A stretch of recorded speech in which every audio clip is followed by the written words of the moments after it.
members get much of the same information as Masons? No, sir. We do not. We have our own rituals, our own... Oh, you do? Yes, sir. Are they compatible with Masonic tradition at all? I would assume so. But you don't know. So this is the Order of the Eastern Star, which, like she said, this is like the women's auxiliary version of the Masons. Yeah, I trust her so far.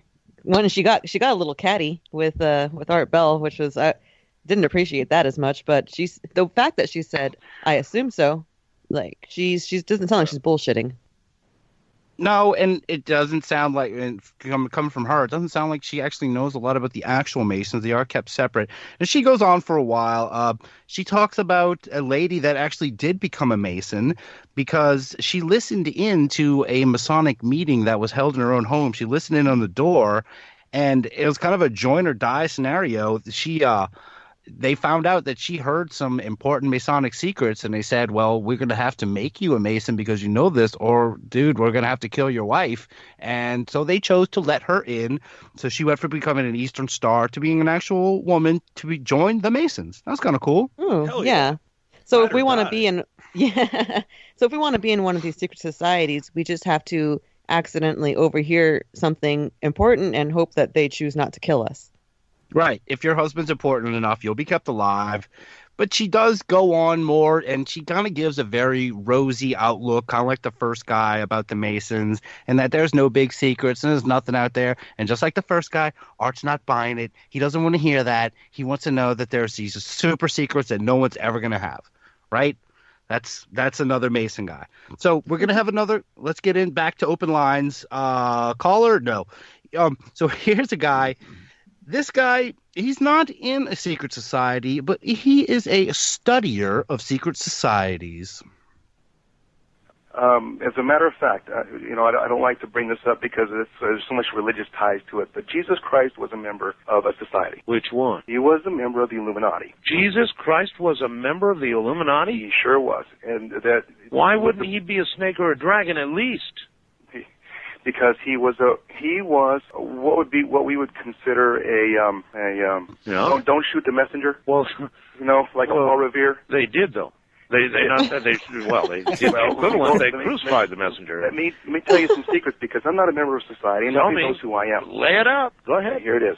Jesus Christ was sent off by his family and the tribe that he lived in near Portico, which was a Roman Catholic controlled area of Italy, and he was sent off to the Orient to learn about other things like Buddhism, Taoism, Hinduism, and on his travels and his learnings, he found out that the Romans had taken and destroyed the Alexandria Library. Was this in the early life of Christ before we... Okay. Now, of course, you know the fire of the Alexandria Library. Yes. And the Romans took all of the knowledge of the earth, and that included the origins of man. And it also included something that people never talk about. What? The decoding of our current Bible. There was one original Bible in the beginning, but when supposedly God, the gods that were here before, as Zechariah says...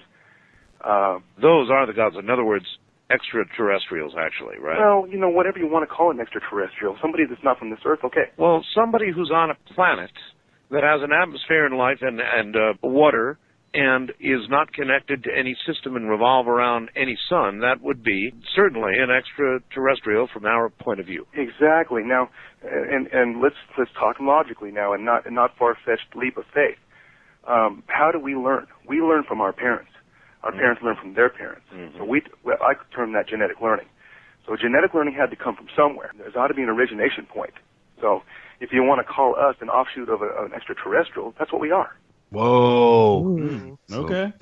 This guy drops a lot of stuff. And apologies, he does bring up the Order of the Snake and the Order of the Dragon. That's what Art was referencing. He brings it up earlier, and that is a supposed another ancient secret society kind of coming from like Sumerian and Babylonian times. We'll get into it more later, but what do you think of that first line? Jesus is in the Illuminati.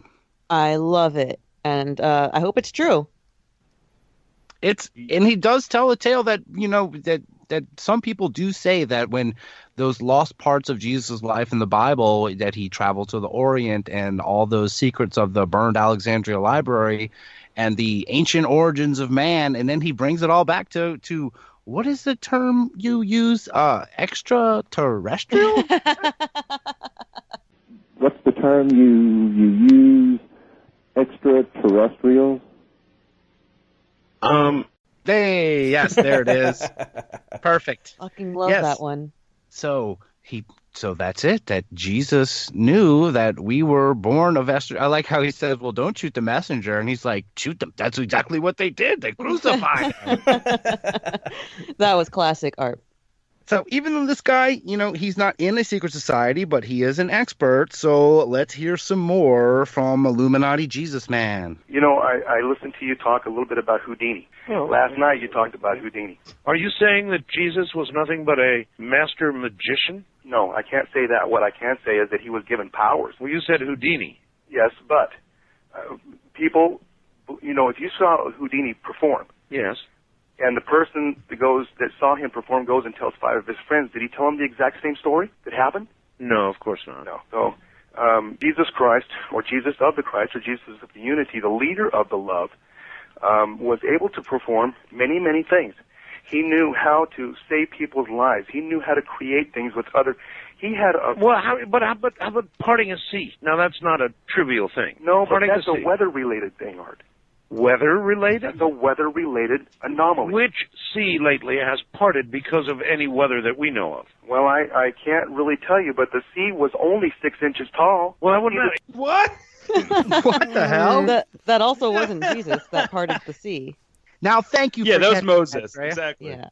That was Moses. And I had a moment where I had to question my own Catholic upbringing and said, wait a second. I don't remember. I remember Jesus walking on water. I don't remember him ever parting any seas. But maybe Art is. Yeah.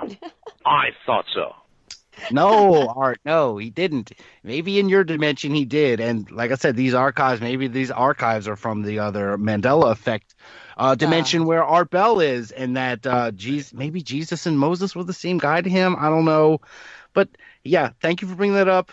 That's one strike against Art I'll have to give that. Yeah, and he does bring it. He does bring it up later. But it's time to roll on with this guy, a new guy. East of the Rockies, you're on the air. Hello. Hello, Mr. Bell. Hi.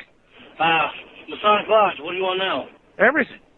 Okay, well, first of all, let me start off by saying I am not a Mason. Well, then how could you know everything? Well, because in my family, it's more like who is not a Mason than who is. Like, for instance, my uncle was Grandmaster over... But if you're not a Mason, that means you're the black sheep. Yeah, but, well, yeah. and so what makes you think that even your own family would tell you anything worth anything? They did. Sure they did. Okay, Rube over here. Kind of lost on that guy. Okay, and Art has a great. Now I have 2 sound clips I want to play from that, and you guys got to tell me which one go forward with. So let's hear the first one. Black sheep. Black sheep. Play that one again real quick. Play it again. Black sheep. All right. So tell me if you guys like that or this. Sheep. Okay. I like the whole one. I like the whole one. Yeah. The black, I like how right. awkward it sounded when he says just black for a while and just like sheep. Yeah. He could have just said you were the black sheep, but he had to say you are the black sheep. I think he really stumbled on it, like for real. I think he almost called him the Black Lamb by accident or something. Like, it sounded... Lamb of God. He's all confused. He's already confused Jesus with Moses. It sounds like he's having a little bit of an off night. I don't know. Moses loves me. He's bent out of shape right now. We're probably about halfway through his 4-hour show, and yeah, he's getting a little punchy. He's calling people the black Baja sheep. But we're going to hear some more from this family of Masons guy. I'm struggling with the concept that everybody in your family is a Mason but you. Why? No, let me clarify. It's not everybody. It's more like I said, to quote myself, more like who isn't than who is. Right, right. Okay, so then why not you? Well, Clark, I think it's just a bunch of just. Oh, now careful. Foolishness. Huh. Not being ugly. Have you told your family that you think it's foolishness? Yeah, yes, sir. And still you live, huh? Yeah, and still yes. Well, all right. Well, I appreciate the call, but I don't know. I don't know if I believe that they would tell him everything. Yeah, I wouldn't tell that guy anything. That guy. Yeah, this guy's dumb. He's like, oh, let me call and talk about how I'm not part of the secret society. But again, they told me there's nothing to worry about. There's nothing they're hiding.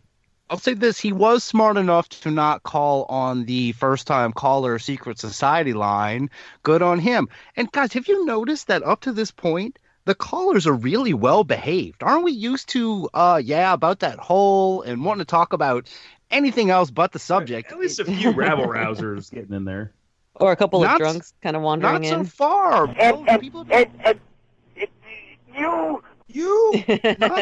Nothing so far. The callers that aren't in secret societies haven't called in on the secret society line. So maybe it's just a different time. Maybe Art Bell callers were just a little more trained then. So let's hope it stays civilized, and let's go to the next call. First time caller line, no. On secret society line, you're on the air. KTX, Redding, California. Just kidding, Art. I thought I'd get your heart rate up tonight. I see. Oh, but I'm with a society that... You're going to have to go to 4 or 5 octaves from there to get to raising my heart. Oh. Well, I'm with a society. It's not the Masons. It's an offshoot called the Mystical Order of the D-Quad Gerbil. And you lying sucker. The Mystical Order of the D-Quad Gerbil, my eye. Oh, really? I don't believe it for a second. Well, I could tell you some things about the Masons if you want to know. D-Quad Gerbil. D-Quad Gerbil. There's no such thing. Oh, yeah. It's a rigorous process to get in. Yeah, I'm sure it is. And I'm sure a lot of your members end up in the hospital, too. Goodbye. You're out of here. Oof, love it. Get out of here. Yes. Wow. Spicy Bell. Oh, you guys missed the very last button there where he said, Order of the Mystical D-Claw Gerbil, my butt. Yeah, there we go. He said Gerbil, my butt. Gerbil butts.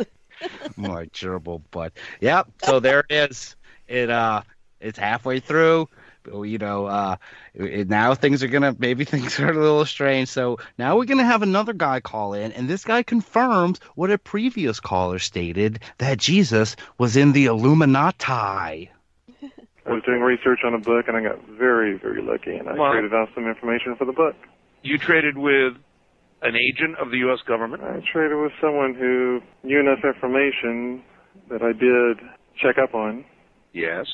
Someone who was also a missionary kid in Japan, worked for NSC. Yes. Was on the National Security Council, so I dropped a 2 code words on him, and he says, I don't know who the hell you're dealing with, but you better stay low, otherwise you're going to end up dead. Well, listen, speaking of dead, do you hear those clicks? I hear those clicks. Yeah? I have another point. Well, I wouldn't stand in line that long if I were you. Huh? Not in view of what I'm hearing here. Oh, I wouldn't worry about that. Uh-huh. If they want to kill me, they would have already killed me. Oh, that guy's so cocky. He's like, yeah, I don't like him at all. I don't like how he talks. He probably looks annoying too. Yeah. So I just want to state, I don't know what I'm talking about. I've been in the NSA. Click, click, click, click. Hey, you better get off the phone, man. They're gonna come. I wouldn't worry about it. Yeah, if they would have killed me, I would be dead by now. I'm fine. I wonder if they did get him eventually. And this is coming hot off the heels of the Order of the D-Claw Gerbil. So Art he's trying to work with this guy. But the smug guy, well, he just goes on when they come back. But going back to Jesus for a second, Jesus was nothing but the greatest con artist on the face of the planet. Oh, man. Con artist, huh? Nothing but the greatest con artist. So how is it he parted the sea? I don't know. I didn't ask after that. I asked a simple point. So in other words, you accepted that as an answer? Jesus was nothing but the greatest con artist on the face of the planet? I asked a very, very simple, I want to know the whole truth, nothing but the truth. They said, you're never going to find out. So help you as part of your membership in the NSC? Huh? Never mind. So he told you that, and you just bought it out of hand. No, he didn't tell me. I just had to check with him. I asked for some terms that someone might know who worked